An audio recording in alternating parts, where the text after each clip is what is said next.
urore model mu muziki w'umunyarwanda nuwe umuntu nyespira no umuntu bita Element aririmba neza akora beat nziza ikindi ndamuzi kuntu yaje struggle yahuye nazo no kuntu yabaye kwihangana yagize mu bintu bye byose nahanageze niwe muntu nyine mvuga ati cyokoze aranshimisha cyane kuko ndamuzi mugisha rwose rero amahirwe masa rwose inzozi zawe zagera nk'izakora imiti ko turabizi ko ari umuntu umaje kugera kure mu ikindi byo mu Rwanda hari abantu ubu dusigaye dufite abantu baririmba neza cyane ariko warumbajije umuntu ndeba nkavuga ati cyokoze kabisa I'm proud uvuga uti kabisa Element ameze neza rwose ageze ku rwego rwiza ibaze araririmba akora production anandika bana ni sawa cyane urumva kabisa ko Element kongo zikuri Element kuko nanjye ndamukunda pe ibyo bivuze no kuri uzumve n'indirimbo ze ziba zitandukanye hari ikintu yakoze mu muziki yahinduye yakanguye abantu ari beat ari melody ibintu byose na sound ibintu bye byaraje bituma umuziki wo mu Rwanda ubosting nakandi kabaza nakubaza Pafuji nk'umunyamuziki kandi ibyo byose ntago wakoraga umuziki wenyine ari abashuti bawe mwakonaga umuziki wenda bakaba barazamutse ubizi neza ko mwari mwatangiranye mwahoraga mu studio muri recording cyangwa se muri kuramo za melody zanyu abahanzi ubufatanye ubona bagera ku muhanzi mugenzi wabo ufite intege nke cyangwa se wacitse intege ubegereye ubona hari ikintu bagufasha cyangwa bakugira inama cyangwa bakuzamura gusupportinga kugira ngo nawe ugere kuri level yabo kandi mwari inshuti bari selfish nago njya ubundi ngiye ku giti cyanjye kurabona ko natangiye umuziki nyiri umwana natangiye umuziki ndi mutoya ndirimo amakarasi y'abasani nyine ariko bigeraho sinzi ikintu cyabaye turaburana baramwe barananyanga nsigara ndi mu bantu ahubwo bifashiriza abahanzi ntanga ama melody bakaza kubera ko banziho yo capacité no kuba nabasha gukerea akantu muri studio harabona agiye mfashamo dukeya ku bumenyi nari mfite gusa ikintu cyabayeho nyine wagira ngo sinzi nk'umuntu wankubise tura wansi naragiye ndabura nyine bana nahura n'abantu nkabona nta nubwo bashaka no kumvugisha wagera nk'ahantu bari ukabona ati suri nkuri yaje mu biki nyine sinzi kuntu byagenje baragiye baranyamarabika cyane nanjye ndatuza rero mwaramutse mwese abanyarwanda bo muri mpande hose z'isi mu Rwanda ndetse no mu mahanga uyu munsi rero turagira ngo tubaramutse kandi tubifuriza umwaka mushya muhire wa 2025 ubu rero turi kumwe n'ibigabo bibiri byiza cyane by'ibihangange ndagira ngo byibwire abanyarwanda bivuga amazina yabo icyo bikora ndetse n'amakuru bagiye kutugezaho cyangwa se n'ibikorwa byabo kuri uyu munsi twagiye dushobora gukora nagafunguye abo nta muntu utazagira cano cano yitwa Sigaho TV show Sigaho TV show uko ngiye kujya ndenganura abantu twagera mushaka kwivuga twatangira ikiganiro mbonge nitwa Pafuji nkabandi umuhanzi watangiye kuririmba kera cyane ubu ngubu umuntu nshobora no kura nago banyibuka benshi kuko naranakuze ariko natangiye kuririmba kera za 2008 ndirimba amakarasi ya Banegji ubwo abantu benshi banzi ku izina ry'uko ngo nge nari ndi muri YouTube ariko ngo nsimbura Riderman ariko siko byagenze ahubwo nanjye nari ndi mu YouTube nari ndi umwe mu bari muri ubu ufite indirimbo zawe ku buryo ushobora kunyariya ukarimbira abanyarwanda cyangwa ugashimisha cyane rwose nyinshi cyane ahubwo hari platform zawe indirimbo zawe zinyuraho wenda nka YouTube cyangwa se Instagram kuri YouTube ziba ziri ariko kubera ko nyine urumva natangiye gukora kera ntago ndabasha gukoresha YouTube channel yanjye ahubwo umuntu ahura n'abantu nyine bakaba bagufasha ugakora akantu kagashyira kuri ugomba gufungura YouTube channel kugira ngo nyine ibihangano byawe bijye bicaho twagere kubikora nka business umwaka n'ukubakoma cyane rwose nibyo tukwifuriza turi kumwe na mugenzi wawe n'umutipe tuzi twese ko ari umuntu ukomeye muri sinema nyarwanda singiye kubivuga nanjye ubwanjye mwemera nka damu ruko turakorana igihe kinini cyane kandi aramfasha ni umuntu udashobora kubona akazi nganyima akazi ni umuntu duhuza cyane kuri tele ashobora kwibwira abanyarwanda ndetse nakabwira cyangwa se akagira icyo abaza bitewe nuko abyumva kagira icyo ubaza nyine ukabaza mugenzi wawe w'umuraperi amazina yanjye nitwa Ngabo Leon yego abantu benshi banzi ku izina rya Njuga ndi gutanga support kuri channel nibyo kabisa kuko nka Njuga kuko nk'abantu tukumenyereye cyane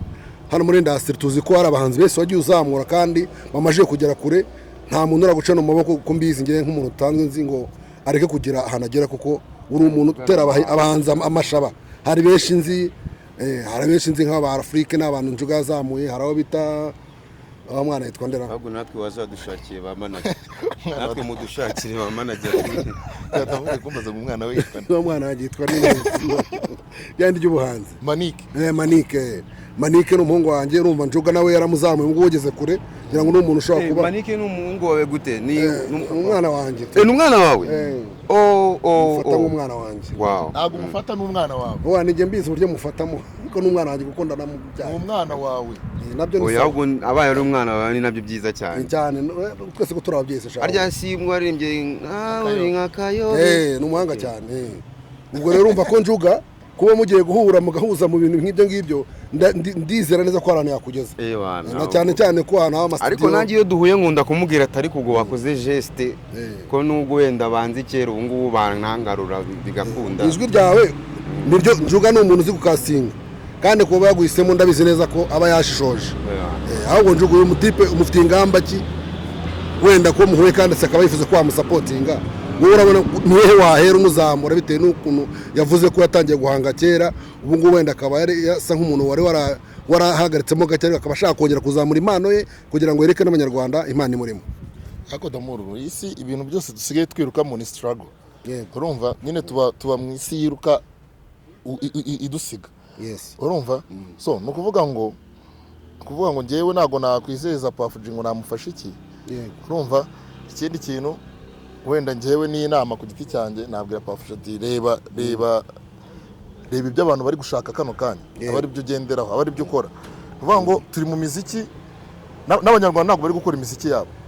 barimo barakora imiziki birukira ku miziki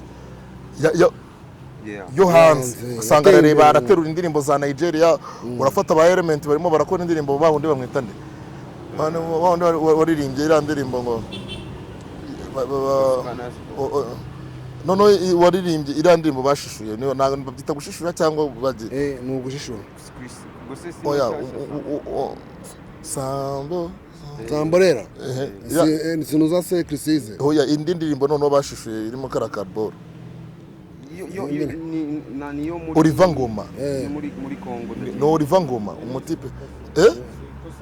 na Oliva Ngoma iriya ya samborera kuritangira nayo ni boro za Oliva Ngoma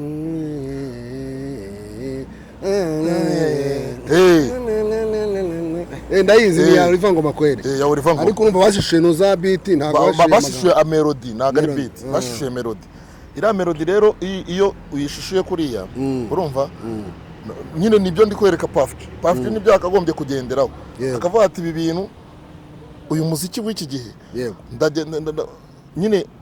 sinzi ukuntu nabikubwira ushobora kumva indirimbo ya Wizkid ibyo ari kuririmba ukabifata nk'igishinwa urumva bikaguha kugenda kwandikiramo ibyawe urumva ni ukuvuga ngo nuza ya Wizkid wowe ukayifata nk'igishinwa ariko melody ukayigumana ubundi nkunganiye aho ngaho urabizi nanjye Pafuji ndi umuntu nyine muranda update cyane ibyo byo nibyo ko umuziki urahinduka ntabwo twakora indirimbo za kera kuko indirimbo za kera wumvaga zifite umwihariko wayo ariko iki gihe dusigaye twumva indirimbo ukumvira masterinze ibintu biratandukanye ikindi kandi n'ibiceri bisigaye binaboneka so nta mpamvu utagerageza rero ngo ukore ikintu cyiza cyane no kwirefera no ku bandi nabyo birakunda cyane none se Pafuji ubu wowe nk'uyu munsi uburyo uhagazemo waba ufite nk'indirimbo zingahe wumva ushaka kuba watangirira ukavuga uti reka ndekure uno muriro murekure abanyarwanda bawumve none uno muzigo numara gute izo batazi ziri muri studio wumva nawe yagukore wajyana nko muri cyangwa se wajyanyemo kabitarasohoka eshatu mfite n'eshatu wadukubitiye akapera indirimbo imwe muri zo wumva wemera uvuga uti indirimbo kabisa narayitondeye muzitaraza muzitaraza wumva ugiye kuzasakaza mu banyarwanda nyine ku buryo tuzazishimira hari ako mfite k'akafrobeat ariko ni akantu k'agakarasi gato nta kibazo ni like all day niriwe nguharaye niriwe ngukumbuye egera hino ntuhave ni nk'agakarasi gatoya ntabwo ari ngombwa kuba naba byose ariko umuntu ayumvishije ntacyo biragaragara ko ufite n'ijwi cyane rwose ryiza kandi risobanutse Njuga uyu mutipe wawe se urabona mu bijyanye n'ubukungu n'iki n'ubushobozi kubona ko ari hasi kavuze ko nta kintu afite kandi nkaba nzi ko nk'umuntu w'umusaza nkawe uziranye n'abantu bashobora kumusapotinga cyane cyane ku bijyanye no kurikodinga imiziki ye atari wenda video shot ariko nibura kavuga uti reka mujyane muri studio nibura n'uturimbo tubiri batumukorera cyangwa se ukamuza n'umuntu ufite studio ndabeshya akagira ikintu amufasha. Ariko ngiye ku giti cyanjye ngewe nura mugabo uri inyuma ya kamera twavuze yuko dushobora kubikoraho. Yego urumva nyine buriya iyo uri gushaka kubaka ikintu uravuga ngo reka tugikore gutya. Ukuvuga ngo iyo Puff agomba kwegera Kenny kwa kundi ukunda no kwirirwa hano urumva akagufungura icya mbere YouTube channel. Ndayifite YouTube channel yitwa nde ushobora kuyivuga nyine ukagira nyine ni Puff G YouTube channel. Ni just Puff G nyine. Puff G ugatubona inoza channel yawe. Wow. Urumva mu gihe rero ufite channel ushobora kuza tukajya twikorera uboro bwa gitari hano nabibwiye Kenny akagushutinga utuntu twa gitari ukaririmba urumva ukiririmbira utuntu nyine turi aho ngaho ukagenda wiyaplodingira gake gake. Nanone ugakoresha imbuga nkoranyambaga harimo TikTok harimo TikTok, WhatsApp, Instagram nanone agahagurukira kubikora cyane. So ibyo ngibyo rero ntago ngiye nakubwira ngo buri umuntu niwe wiha umwanya n'uburyo apanga ibintu bye kugira ngo agire icyo ageraho. Na Puff G nawe nizera ko ari byo arimo muri iyi minsi urumva nibyo arimo cyane ko nyine hari igihe ushobora kuva mu bintu ukaba uri gukora ibindi ariko nanone ya mpano igakomeza ikagukurikirana. Okay, Puff G reka tunoneho tujye kubijyanye n'umurendasirano mu Rwanda nk'umuntu umaze igihe ukora umuntu wakoze umunyamuziki ariko umaze igihe udakora umuziki ariko ni buri imiziki y'abagenzi bawe urayireba ni we muhanzi ubona kabisa uvuga uti uyu nguyu yatangiye mureba arimo aranyesupira arimo arantera intege muri ngewe n'akanyabugabo kuko yanongere nzamura Imana nyikomeze nibura nanjye nzagira ikintu ngeraho mbese umuntu uri kuko urora umudawa mu muziki w'umunyarwanda nuwe umuntu nyespira no umuntu bita Element aririmba neza akora beat nziza ikindi ndamuzi kuntu yaje struggle yahuye nazo no kuntu yabaye kwihangana yagize mu bintu bye byose nahanageze niwe muntu nyine mvuga ati cyokoze aranshimisha cyane kuko ndamuzi mugisha rwose. Rero amahirwe masa rwose inzozi zawe zagera nk'izakora ibintu ko turabizi ko ari umuntu umaje kugera kure mu ikindi byo mu Rwanda hari ubu dusigaye dufite abantu baririmba neza cyane ariko warumbajije umuntu ndeba nkavuga ati cyokoze kabisa I'm proud. Uvuga uti kabisa Element ameze neza rwose ageze ku rwego rwiza ibaze araririmba akora production anandika ni sawa cyane. Urumva kabisa ko Element konguzi kuri Element kuko nanjye ndamukunda pe umuhanga cyane uzumve n'indirimbo ze ziba zitandukanye. Hari ikintu yakoze mu muziki yahinduye yakanguye abantu ari beat ari melody ibintu byose na sound ibintu bye byaraje bituma umuziki wo mu Rwanda uboosting. Okay, nakandi kabaza nakubaza Puff G nk'umunyamuziki kandi ibyo byose ntago wakoraga umuziki wenyine hari abashuti bawe mwakonaga umuziki wenda bakaba barazamutse ubizi neza ko mwari mwatangiranye mwahoraga mu studio muri recording cyangwa se muri nk'ahantu muri kuramo za melody zanyu. Abahanzi ubufatanye ubona bagera ku muhanzi mugenzi wabo ufite intege nke cyangwa se wacitse intege ubegereye ubona hari ikintu bagufasha cyangwa bakugira inama cyangwa bakuzamura gusapotinga kugira ngo nawe ugere kuri level yabo kandi mwari inshuti bari selfish nago njya ubundi ngiye ku giti cyanjye kurabona ko natangiye umuziki nyiri umwana. Natangiye umuziki ndi mutoya ndirimo amakarasi y'abasani nyine ariko bigeraho sinzi ikintu cyabaye turaburana baramwe barananyanga nsigara ndi mu bantu ahubwo bifashiriza abahanzi ntanga ama melody bakaza kubera ko banziho yo capacité no kuba nabasha gukorera akantu muri studio harabona agiye mfashamo dukeya ku bumenyi nari mfite gusa ikintu cyabayeho nyine wagira ngo sinzi nk'umuntu wankubise tura wansi naragiye ndabura nyine bana nahura n'abantu nkabona nta nubwo bashaka no kumvugisha wagera nk'ahantu bari ukabona ati suri nk'uri yaje mu biki nyine sinzi kuntu byagenje baragiye baranyamarabika cyane nanjye ndatuza rero nitekerezaho urumva kabanze baguteye depression njuga n'umwanya rero wo kugira ngo uyu mwana umuvuri hungabana cyangwa se mukanzu byarashize. Ikintu nabwira Puff G ibintu ari kuvuga bitubaho ndetse nje nibimbaho nta muntu ubaho ku isi n'umwe utavuga oya kuvugwa byo wanze kuvuga ngo yaheze mundanyina nta muntu n'umwe ubaho utavuga nukuvuga ngo nurareba kino kiganiro ushobora gusoma comment ukiyahura usanga bari kugutuka ugasanga ngiye bari kunuka cyane ariko nanone baba ntabwo badutuka kubera ko batwanga umuntu wafashe umwanya wo gukurikirana interview akayumva akagutuka uwo muntu aba ari umufana urumva aba ari umufana kandi ni abafana muri kandi baca umugani mu Kinyarwanda ngo ubuze icyo atuka inka aravuga ngo dore igicebe cyayo urumva rero twebwe ntago tugira ipfunwe ry'ibidutunga ibyo nibyo bidutunze uyatunzwe n'umuhogo we n'umunwa nanjye nunzwe n'umunwa urumva rero aho kugira ngo umuntu azicara hano avuge urumva avuga iki muri ku mutima cyane nanone kandi yicare hano abwira abantu icyo ashaka guha abanyarwanda thank you so much okay none reka tujye mu tuntu n'utundi none urabona nkawe Puff G urabona uyu mwaka wa 2024 bya byose hari ukuntu wawubayemo hari ukuntu wastragurinze cyangwa se hari ukuntu byagiye biba byiza urukumva hari wenda imihigo wari warahize kuzagera muri uyu mwaka ese ugeranije n'umwaka ugiye gutangira urabona umwaka ushize ugiye kurangira turi muri 2024 mu kwa 12 tariki nyirago 16 urumva uyu munsi urumva arabura hafi iminsi 14 kugira ngo umwaka urangire nize ngamba ufite muhe mwaka wa 2025 mu bikorwa bya muzika mu iterambere ryawe mu buzima busanzwe no guhindura ubuzima kuko ndakeka ko buri mwese ubungubu aba ari kwihimeka muri amatariki avuga ati mana yanjye uyu mwaka ushize nageze kuri iki sinakigezeho ariko umwaka utaha hari ikintu nzagera bitewe yaba ari muri kariyeri yawe y'umuziki yaba ari mu mpano zawe se urumva imihigo ufite umwaka utaha muri 2025 uri guteganya iki bro ikintu cya mbere n'ikindimo ndashaka gukora imiziki mba mfite ibintu byinshi mu mutwe bana ngenda mu nzira numva beat ngenda mu nzira ndi kumva nyine ibintu by'imiziki bimvugira muri ngewe so ikintu rero navuga ubundi buri muntu ngiye morana ikintu mu mutima cyo gukora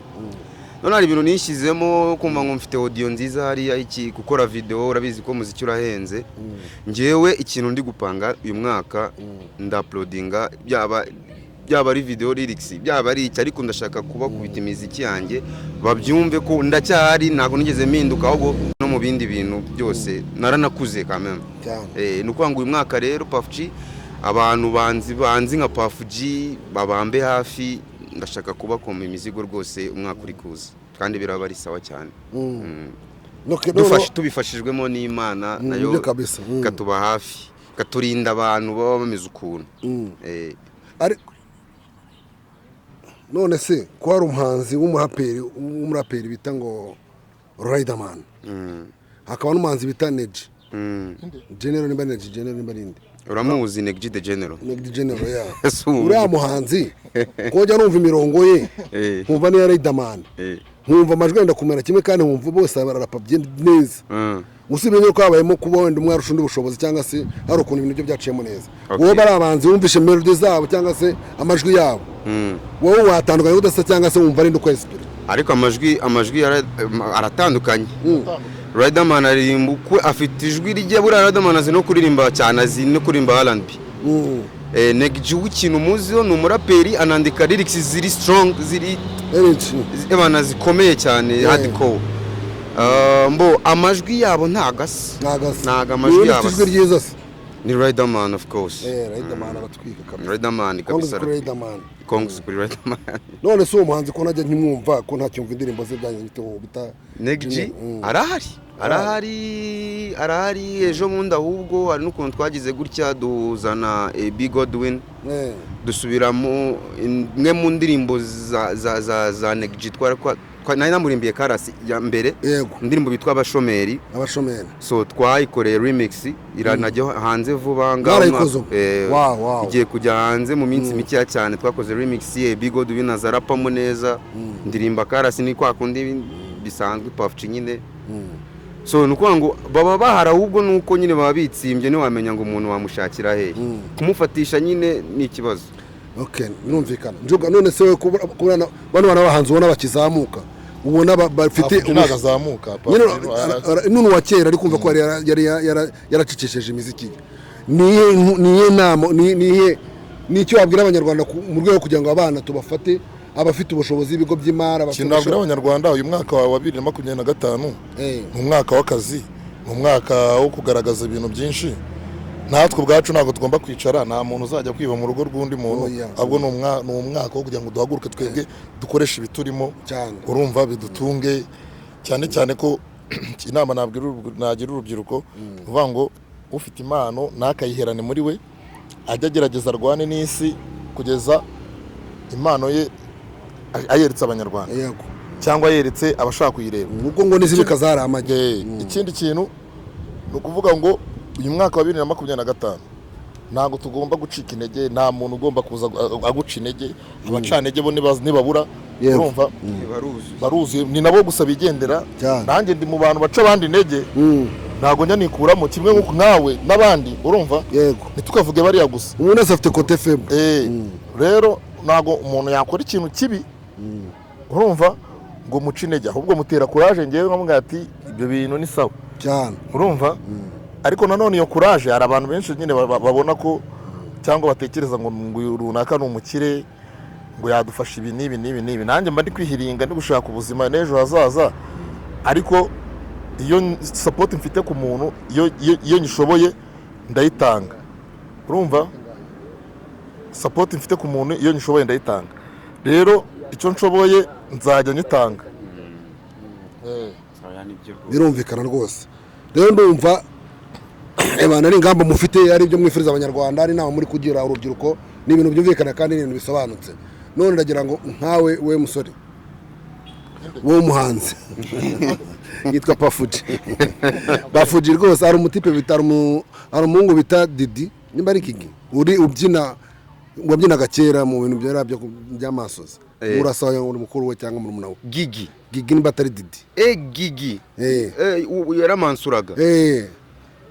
ndikumva nanamuza uriya mwana murasa ntawe ndabona mbikubwenge abantu rega dusa ntacyo dupana arahoze ngira ngo se ni wowe ariko none wowe nibura uragaragara ko ufitemo fresher kubera ko nabonye yarananutse cyane sinzi n'ikintu yabaye rwose ari ibintu yagiye bitameze neza bituma ahinduka kera nawe yari umwana mwiza byatone nabonye yarahindutse yarazi no kubyina usibye ko ntago nanjye mba mbaheruka abantu nk'abo rega twaraburanye twese ubuse wowe ubumeruka ryari weruka kera cyane nawe kera tarazara n'ubwanwa none dore abaye umusaza rero se uguteganya kuzashaka umugore mu bijyanye n'imyororokere gushinga urugo urubatse nyine ndi nawe nayimubajije urubatse yego ngiye mbana n'umugore n'umwana wow urumva ko ufite ingamba wese hanyuma wowe bimeze bite ku bijyanye no gushaka bimeze bite ko mbona ntacyo wibwira kandi uzi ko nawe bagiye kumushyira mu rwanda uruganda rwa Pasavana abantu uzana baradashaka rero uruganda rwa Philipita na Pasavana abandi ntabwo nzarujya uzarujyamo kwa urimo ngende mu divorce yanga mbere yanjye iremewe jewe rero muzajya kumva mu mpera batunguye ngo narongoye kuko nago ngewe mfite ubushobozi bwo gukora ubukwe sinzi impamvu ngo ubukwe ariko nago kurongora ari ubukwe yego nyine nanjye niyo mpamvu ngubwiye ngo uzajya kumva wumve ngo bana n'umudamu n'umwana ngewe uyu mwaka ngenda kugira ngo ubwize ukuri ku uyu mwaka wa 2025 ngewe utangirana mfite n'umugore mu nzu kandi umugore nzabana nawe burundu uko azaba ameze kose kuko ngende mudamu yiga byatanye kandi nabaje kumubona rero urabyishyigikiye ndabishyigikiye zati sana kabisa ndabishyigikiye nawe urumva kumva watekirenge muto rero je ikintu giye ngomba kukubwira nanjye uzajya kumva wumve ngo mbara n'umugore kuko umugore ni umugisha umugore ni umugisha kandi umugore hari ibintu byinshi cyane cyane nkunda kubivuga gutya mfite umushiti wanjye witwa Kamaro buriya Kamaro yarahindutse cyane kandi nkunda gushimishwa n'umuntu wahindutse wahinduye ubuzima wahinduye iki uriya mugore Kamaro wagira ngo baravukanye Kamaro baruzuzanye ijana ku ijana urebye ufashe sukwibasira famiye y'abandi ufashe umugore wa Kamaro ugafatana Kamaro abo bantu bombi bitewe n'uburyo ngiye nari mbazi n'uburyo twagendanaga imihanda ntabwo natekerezaga ko ari abantu bashobora kwicara bagatuza bagakora umuryango nk'umeze kuri leta biriya rero nibyo byanyeretse ko ibintu byose bishoboka nanjye ejo hanjye ari heza nzabikora so ntabwo mukuri birakukeneye uyu mwaka niba uragerageza ushaka umugore pe ubu tugiye gutangira ngewe rwose nabikubiye ko ngiye kumushaka ngewe naribi kandi nzaguhamagara nkwe n'icupa rwose tuzajya hano mu murenge hano imbere iwanyu rwose njyewe ntabwo nkubeshya mwana kandi n'umukongomani ntabwo ari umunyarwanda n'umuzayi kwazi nk'uyu Pafuji twariganye mwariganye none abana n'umugore n'umwana urumva narasigaye cyane Kamaro twarakuranye ariko uzi ko umugore ari ubukire mana Skytu twarakuranye kandi dore bose ni abasaza kandi bose ni abapapa ninjye usigaye shaka kabisa yaramubuze se ko Njuga yaramubuze guhitamo nibyo bitaraba ariko ntabwo yamubuze guhitamo rero birangora hari igihe njya mbona amafamiye amwe n'amwe nkabona ibintu bibabayeho nari mfite gahunda yo gushaka mbifitemo no mu mutwe nkabona bibaye imyaka nkahita uzagerageza amahirwe yawe hari igihe bihura bigahwana kabisa ubundi bikaba amahwi Imana nayo ibishyiramo n'imbaraga mu murari igihe uzabona uwawe uvuga ati subona ngo Njuga harimo mu bantu bakora amafaranga menshi hano mu Rwanda muri industry nawe arabizi sibyo ariko ko yakora umusiribateri nawe ntashobora kuyasevinga mubaze ni uko warayabona agatayaguhera kabirangiye kubera iki nta muntu uri mubwira ati have sigaho ariko ufite umugore avuga ati umva nkubwira wa mugabo wakora 200 zana 100 dushyire kuri kontari dore 30 genda unywe byere nakubwira iki ayanga yazana duhaye byo kurya waza ushika mwiti wamba ukaza winyiga uti wamba bandi rwose ukamana gahombe ngo kapeti mitsingi ariko uzu ukamba ntago ari nk'acyo kintu utuvuga uta nje ukabari mu matatu mu mane matanu urumva ubwo nayo guciye agasona kagwa gacupa nyine rukanywa ariko ntago biba byoroshye damu iyo ufite urugo nyine n'inshingano nyine urajera kandi iterambere ririhuta ntago usesagura ubumeze tera imbere rero ubumeze neza so rero ndagira ngo dushimire abanyarwanda bashoboye gukora kino kiganiro bagikurikiye kandi cya kiganiro cyiza cyane bagomba bakajya kuri no channel bagakora YouTube bagakora nako subscribe share comment kugira ngo kandi nanjye muri stage bamva nandi kuganira abagenzi banjye ejo nanjye nafunguye channel ejo ndaza kuba nikorera ibiganiro uyu n'umwanya mwiza wo kugira ngo nangire menyere kandi numva ko nagerageje muze gutanga comment nimba nzabishobora cyangwa se nimba napowesha nakomeza n'ikinira film Imana baho mugisha nawe mwakoze kwitabira mugira ikintu mubwira abanyarwanda ari cyo mubasaba cyangwa se cyo mubasezeranya hanyuma ikiganiro tugisoze ngiye cyo nababwira nuko uyu mwaka ni ukwitega Pafuji mshyashya ibintu byiza indirimbo zo zirahari rwose zirahari cyane ikindi follow me on IG ni Pafuji wahita umbona TikTok ni Patrick ariko ubundi Patrick niryo zina ryanjye ryo kuranga muntu ari kwituribona ariko ni Pafuji toujours nyine uribonaho na Facebook ahantu hose kabisa kandi tubane Njuga wowe kinabwe abanyarwanda n'abadiaspora baze badushoremo amafaranga cyane badushoremo amafaranga dukore tusangire mbese ibintu ntago nta muntu wigira iyo ataba diaspora gare mu Rwanda hano mu Rwanda nafite amafaranga kurusha n'abadiaspora abakire bafite kofi abadiaspora cyane cyane nabo kuko bashaka imirimo y'amaboko kandi bashaka no guteza abanyarwanda bene wabo imbere